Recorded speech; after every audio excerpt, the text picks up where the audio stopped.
सीखने जा रहे हैं। झूठ-मूठ के बताओ तू लोग कुछ-कुछ बुलवा देता है। जब हम समझा रहे हैं कि अच्छा तरीका है समझो, जब तक कि नहीं समझेगा कुछ नहीं हो सकता है।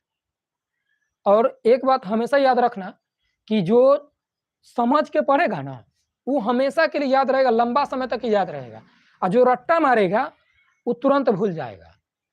और इस बात को अगर विश्वास अगर नहीं है, तो बताओ आज से हम तुमको 200-500 ऑब्जेक्टिव याद करवाते हैं, बिना समझाए और देखते हैं कि वो तुमको कितना दिन तक याद रहता है।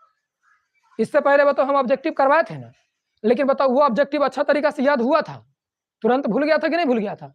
लेकिन अब जो थ्योरी जो करवा रहे हैं, थ्योरी करवाने के बाद में जो ऑब्जेक्टिव दे रहे हैं, वो अच्छा तरीका से समझ में आता है कि नहीं आता है?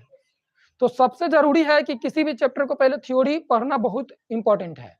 पहले आप थ्योरी पढ़िए, थ्योरी पढ़ने के बाद में जाकर के ऑब्जेक्टिव क्वेश्चन लगाइए। फिर उसके बाद उस चैप्टर से रिलेटेड जो भी क्वेश्चन है, वो सारा का सारा आपसे बन जाएगा।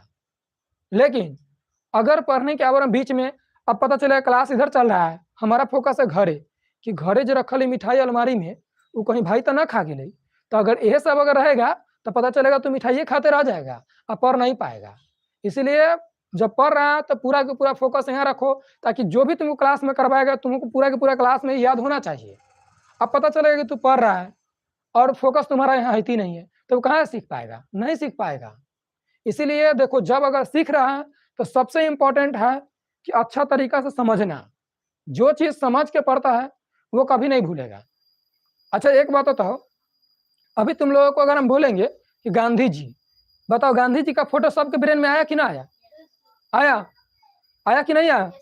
अब अगर हम बोलते हैं, ध्यान से पहले समझना, अब हम बोलते हैं कि चंद्रशेखर आजाद, बताओ सबको फोटो आया कि ना आया? अगर हम बोल देते हैं रंजीत, तो बताओ रंजीत का फोटो आया किसी के ब्रेन में?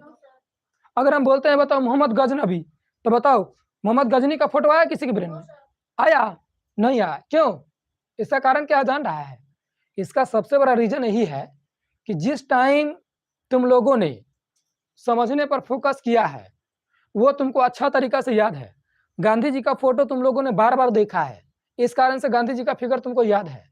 और गांधी जी का फिगर अगर नहीं देखता तो आज तुमको गांधी जी का फोटो याद नहीं रहता।